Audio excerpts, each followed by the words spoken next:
You're live.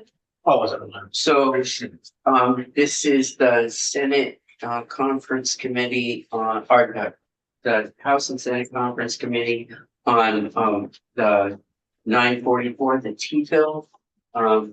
It's Wednesday. Thursday. And Thursday. And I don't know what date it is, so, at this point, we're gonna dive into this. We've had some conversations about that. Do you wanna, how do you wanna do this? Yeah, no, I sort of can lead the charge if, or unless Matt wants to. Yeah, we met today and I think we decided to sort of start checking some of these off. And I think we came to an agreement on, a handful of those. And Damien, if you want to point me to where the first one is. Yeah, I'm sort of following this Yeah. side by side, the simple side by side. Right, if you look at the sort of simple breakdown, skip past the mileage-based user fee to the transportation program. And my understanding is that the House is tentatively okay with accepting the. And can we get copies? Oh, My, okay. iPad's upstairs. Wait, which one? The, oh, that. The 4-page one. Have We have the. Oh, she has it. Yeah, thank you. Yeah.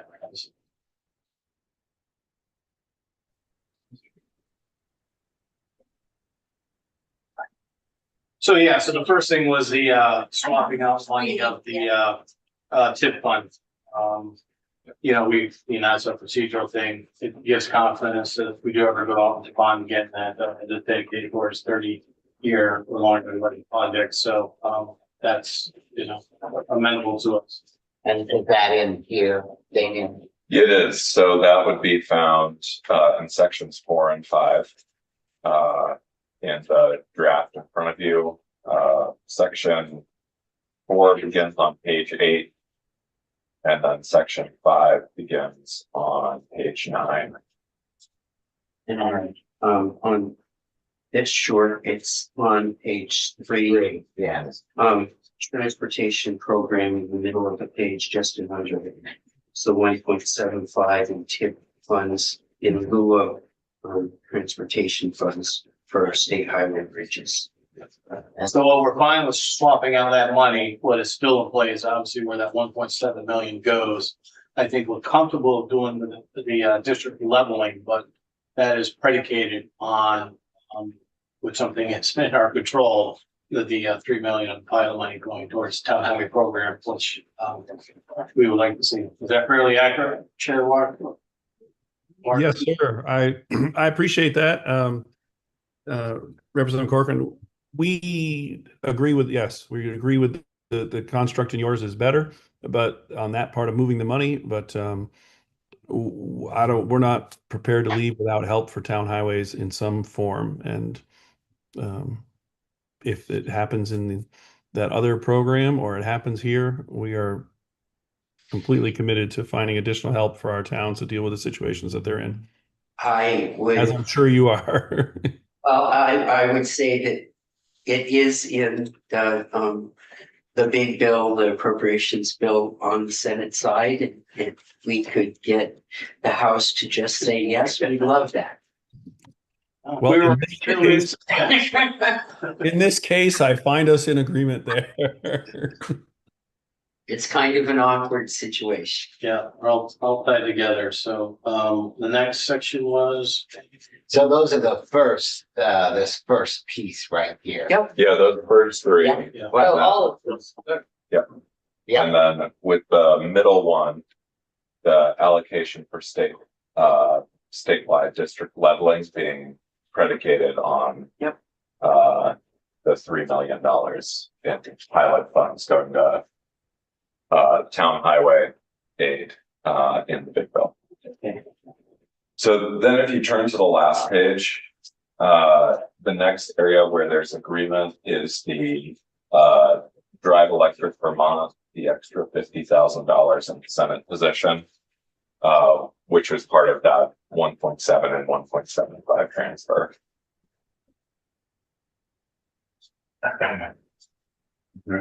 And so that is in the bill. Let's see.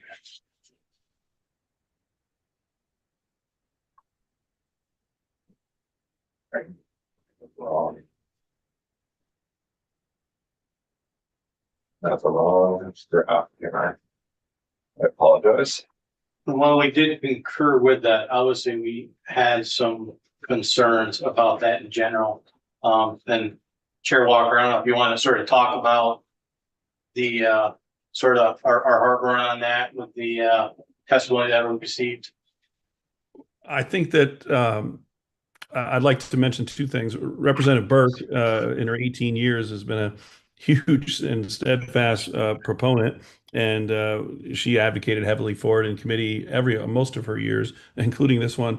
The other side of many members of the committee is a kind of a reminder that there was a significant reduction in force in the fall of last year, and another significant reduction of force in the agency this year. And we took testimony from Drive Electric that they would continue to work with and partner with the agency, and they would be able to continue with the level of service and their employees to make it through the year. So that's where the rub or the concern, but they've done long years of partnership, and like I said, many of our members are our membership is split on this in our committee. So, but I felt that I wanted to, and I appreciate the opportunity to reiterate that we're making some really difficult. The agency is making some incredibly difficult personnel decisions, and I think that reminding ourselves when we go through this conference committee of that is important. And with that, we do concur with the Senate's position on this Drive Electric. But I wanted to use the opportunity to remind how serious it is for those that do not have employment with the agency anymore. And we felt that we wanted to move forward. I think we totally appreciate that. We'll put all of this under the category that hoping for the best in the budget. Yeah. But generally agreed upon in that. I would say that we totally agree with them. We took testimony and was very interested in listening to a young mother who was an engineer who had a 2-month-old that lost her job, and that was difficult testimony to me too. Okay.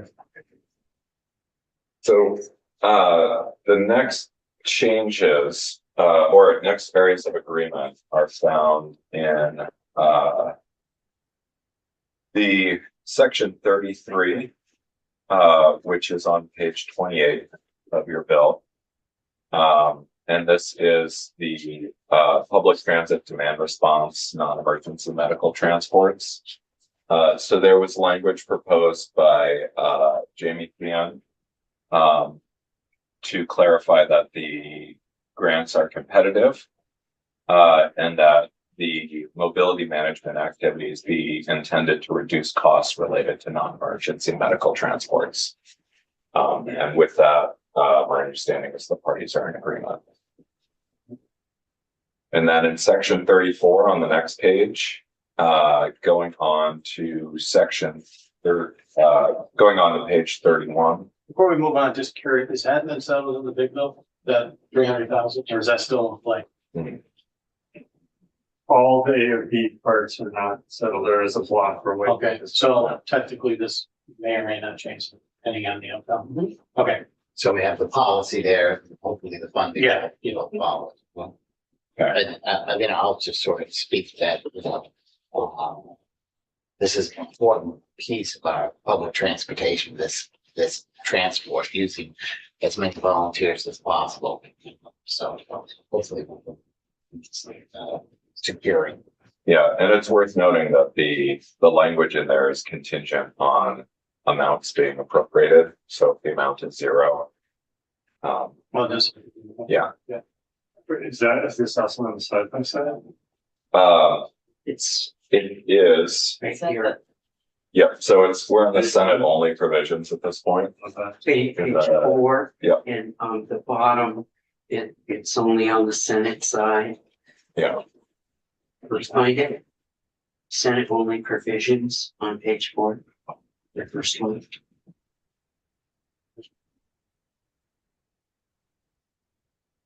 so, I would, just say that, with the Medicaid cuts that the state's going to face and the contraction of services in rural Vermont, being able to recruit more drivers is going to be imperative. And I think we took some good testimony in that they're finding some efficiency pieces, actually bringing some of the scheduling right into the medical services so that they help schedule in a more efficient way. So, okay, good. Sure, can I ask, did you say this language is not being proposed by either the House or the Senate conference? so the language was requested after it passed the Senate, by Jamie Fian, who, represents the Public Transit Association. But isn't it kind of, so, but did one of the conferees want the language or we? Yeah, no, I suggested it. Yeah. No, he just didn't come in. Yeah, no, it was good. Okay. Sorry, yes, so this morning, I met with Representative Corcoran and Senator Just wanted to Westman make sure. to go over proposed changes. Yeah, anything that is changed in here, with the exception of some formatting changes that I made, technical changes, which I'll highlight in a moment, were requested at that meeting this morning. Yep. And they, and because they don't have any positions.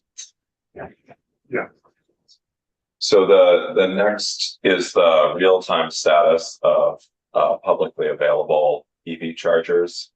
And after the Senate version passed, ChargePoint contacted the Senate and the House and requested that the date be pushed out from September 30th, 2026 to January 1, 2027. And this morning, with that change, I was asked to include that.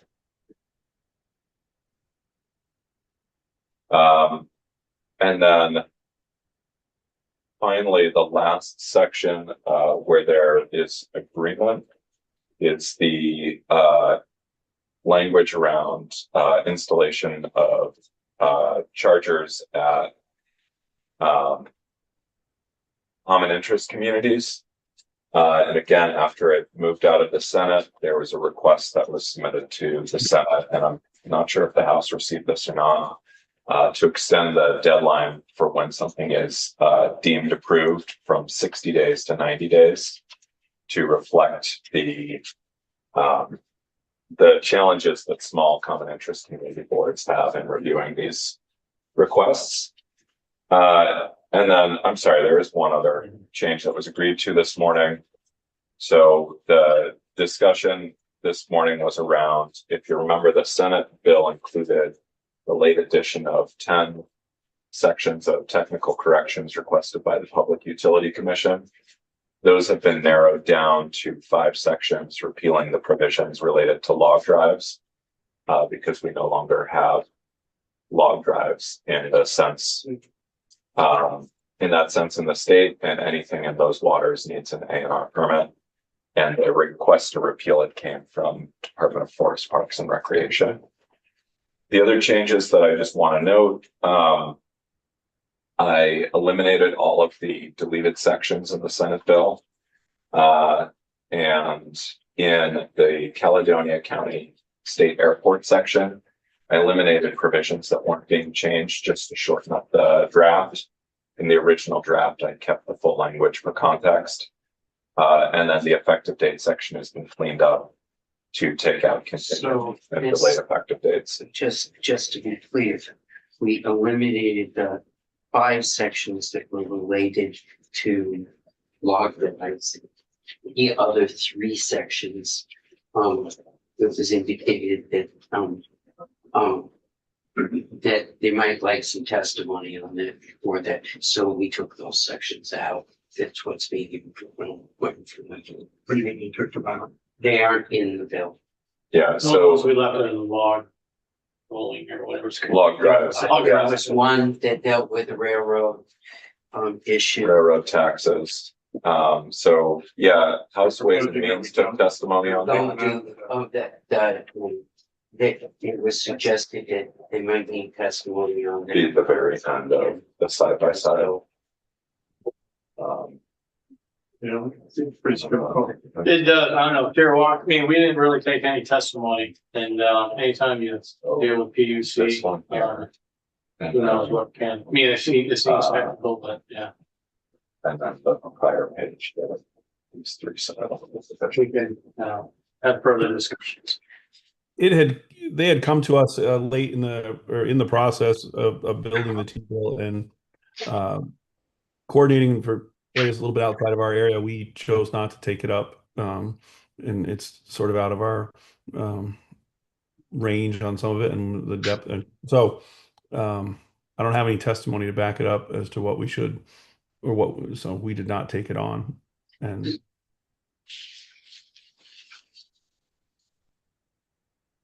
I'd be more comfortable leaving it out because we didn't. But yeah, more history and experience. I'm not gonna. I just thought as long as everybody's comfortable telling one another area what to do. It seems That's like why we nobody, didn't take it up. nobody is. When we took testimony and there's no opposition to it, and they've asked for several years. I mean, it doesn't hurt them because nobody's actually coming to them for it, but We can leave it open, we'll just agree on the long one and we can circle back. yeah, I understand. Because we're not signed. Maybe we can come back. I'd like to get it cleaned up, but if you Yeah. really feel like you have to. I don't, like I said, as Fair Walk said, I don't think there's any hard feelings, we just really didn't delve into it. Yeah. Yeah. So, I don't think this is going to hold. If we're not going to Yeah, I get it. hold a hard position on this, we're going to sort of defer to the work that you did. And if it's a clearly clerical in nature, we would want to, help them get it off the books or get it moved forward. So I just guess I want to be clear that we didn't delve into it. We're leaning towards your position and the work that you did. That's the question about the 90 days. Yeah. Page 36. So again, the way this is being presented is confusing when you mention other people submitting language. That's So to be again, clear, if it was the House conferees that is submitting this 90-day thing. this language was requested first in the Senate. I'm not sure if a request went to the I don't House. think it matters who was requested. The question is right now, who's suggesting to change the bill as passed by the Senate? The language, that 90-day change came out of the discussion this morning. So when I was discussing with Representative Corcoran and Senator Westman this morning, I asked, do you want to include the change from 60 to 90 days? My understanding was yes, they did want to include that. So this was requested by, I think the committee received an email on this from Christina, forgetting her last name, the attorney who represents a number of these communities. I think it was just more of a dialogue. I don't think Senator Westman or myself said, opposed it. It was just more looking at it and it makes sense. Right. But we said, I guess I find it a strange way of doing a conference committee, so I'm just having difficulty with the way it's being presented. I have no problem with it, but I'll let you talk about that later. Okay. Yeah. That is it for the changes proposed or that are in this draft. There, you'll notice on page 13, there are 10 or 12 placeholder sections for transportation infrastructure bonds and mileage-based user fee. And that is all subject to your discussion and agreement or not on those sections and how you decide to move forward. And again, this is a working draft, so if you change your mind, I will change the draft. Okay. Okay. Did you get a chance in the House to meet on the Carfax report? We did, after hearing the testimony, I think the overall sentiment was something that, we couldn't support. You know, just- You don't want to support? The committee did not want to. Okay. Can we ask what? But Why? Yeah, well, it's just something I don't think it's in the purview of, AOT, to do that work as far as, the liability aspect of it, I think the heart of this amendment is to hold somebody's feet to the fire, and it's hearing like Carfax, it's just like, it's a piece of a puzzle. It's a piece of one, of bigger information. And to sort of narrow down and saying that whatever defect in that car may or may not have been there, to hold them responsible is probably not a good path even to go down in the first place. So I think just there was heartburn over that. So the jurisdiction. Well, just sure thing, it's just hard to pinpoint when somebody works on a car. It's like, what information is shared with Carfax, or whoever these companies are that share this information with the general public that, somebody's working on a car, they're not calling up Carfax, said, I did X, Y, and Z on my car, and then potentially hold them liable because it wasn't disclosed in Carfax. I just say it's a bigger thing outside of what AOT, I think. It's more of a consumer protection thing and not Yeah. within the agency, I think, investigate this. Yeah. And we'll see if there are any issues. Well, we'll, I think, talk about that. Particularly, for consumer protection pieces, when you raise that, it's the consumer who's getting taken. And for that testimony we had, and it happened to be one of my constituents. She had requested the history of the vehicle, and she purchased a vehicle based upon what she had, and there wasn't it didn't turn out to be accurate information, and the consumer felt taken advantage of. So the question is, how in the are we gonna would we get any information to better understand this? And so, but personally, it's nothing I would go to the mat for, but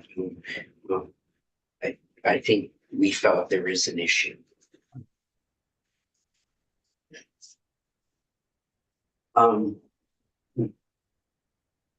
That was what we talked about this morning, and I do have to admit that I didn't consult with my admin, so on this, but we're under some pressure to move this, and it's a little awkward the way trying to get us together with all the other conference committees going on. Yeah, I mean, obviously you have two outstanding issues with the miles base and the bonding piece that we didn't really discuss, but it's I'm not sure we're gonna leave it off because the timing of it all, it's like one with the budget miscellaneous tax bill and us. Is there a time frame like in your budget like you're anticipating, or? Well, the budget will be the last bill the fastest. Yeah, well, I'm Can't wait for that. is that, oh, no, well, I mean, like before, I know, but I think they're gonna happen quickly to get. I think it's gonna happen when the education transformation gets an agreement, then it'll just pass, so. Yeah. When it gets passed, it'll happen quickly, so. So I think the first thing is maybe, I think like one domino has to fall, or at least for the pilot, so maybe we can sign that, and I don't know. When We that can ask, piece, right, well, we're waiting, like, the House conferees said they were still talking about it, maybe talking to you guys, so. yeah, If you could find out if the House conferee agreed to that, Yeah. then we can close that out, and then we could say it's at least closed. So, That's yeah. second. Yeah, we put the proposal on the table that I think you want. Mhm. So we're waiting for them to say yes to it. Yeah. And is there a proposal, again, outside of our purview, but is there gonna be language that the miscellaneous tax bill can look at regarding purchase and use? Or no? I don't know. Because I think ultimately, I think that's what maybe probably holds. Yeah, I don't know what's happening. Okay. I think there is a shadow out there around purchase and use. Yeah. I think you have probably received the same letter. Yeah. I've seen the letter that the administration sent. And they're concerned about purchase and use. And I mean, I think it's shared, but to get to the end of the light at the end of the tunnel, yeah, I guess it all comes together. You know, I know the budget's the last one, but that might be at the 11th hour, we're at the 10th hour. Yeah. So, Well, yeah. as we're trying to see those pieces that we don't all fully control come together, I might suggest, if I could right now, that related to the bonding piece and the idea of the creation of a budget related to bonding, I've been in some communication and whatnot with the agency and looking at, if I understand your goal around the bonding is looking at what our capacity might be and what additional projects we might, and if that's not, we wanted to touch base a little bit on the goal of why the sections around bonding. I'm concerned about the amount of work, but I'm really much on board. I am very much on board with the idea of how do we drive the conversation about what's the capacity and what other ways could we be possibly financing, and would that increase more activity in transportation? If that's the direction you're sort of going, I've been working a little bit with the agency on a potential counter language to sections 13 and 14. And if you had a comment on the bonding, I'd like to then perhaps send over some piece that might be an adjustment that we'd be more comfortable with in that area. If you could kind of comment on what your main goals for section 13, 14 are. go ahead. Okay, so it's in one sentence, it's additional revenue and appropriate revenue. More projects for long time projects, like bridges and big projects. Revenue has been our issue for years, and so this is the way to address that. We have some just samples of payment. We had good testimony from the treasurer's office and that particular entity and folks who do the bonding currently. We would use the same once a year CDAC method to determine what is financially reasonable for the state to borrow. Currently, we borrow for the capital bill. There was a proposal. I don't know if it's still happening for education. Yeah. But we've looked at all of those in total. So if we do transportation bonding, it doesn't hurt capital bill. It doesn't hurt it's fine. And in transportation, it's a different type of fund too. It's not a geo fund. So the only type of impact on staffing we knew was in the treasurer's office. And that's why they wanted us to, if we're going to start, not to start too soon. They need some time to gear up. So it's interesting to hear about DFC or what's my other committee? The agency AOT, and my understanding of their concern is that they're concerned about the initial study essentially, and comparing the two methods of funding. To me, it's pretty clear that bonding makes sense. The total amount that we would spend, there's a sample scenario that we can go through over years is the same essentially. We get more done. We solve problems now. We pay in the long run so that future users pay as well as existing users. It's just a responsible way to fund transportation, and it's not something novel. It's, you know, it's something that's been done. Sure. No, that's good to hear. And like I said, I don't think we're opposed to bonding. We're opposed to the burden that might put on administration for creating two of these, white books. But, we can talk about that. But another, section you had in there relating to bonding was basically giving the agency authority to bond with our approval. Just curious about that language. They could do that now. I believe so, yes. Yeah, no, I'm just saying, is that? I was thinking that it might not be, Yeah. but it might be. I mean, we should talk to the treasurer. Well, I mean, that's what they do now. They propose and then we dispose or, but anyways, that's Well, a little side out. Yeah, we still have the tip fund, No, but correct. that's existing, but, Yeah. but actually going out for. But again, New the same debt. process. They could suggest that and we would have to do it. But anyways, Yeah, and that's- that's something we can talk yeah. about, but the treasurers. I would say one of the things that we don't know is this is the year where the federal transportation bill, the 5-year bill, will happen in the next calendar year. And this 5-year bill sunsets the end of September. And sometime in the next 6 months after that, hopefully, it could be longer, but if history is any measure, it will be sometime within the next 6 months of that, a bill will come through. One of the only things Congress, both Democrats and Republicans have seemed to be able to agree on in the last dozen years is infrastructure. And both parties have been supportive of that. If a bill was put forward and given the constraints we've got with not being with the purchase and use discussion or whatever, it doesn't look like new revenue is coming to transportation other than maybe purchase and use or something like that.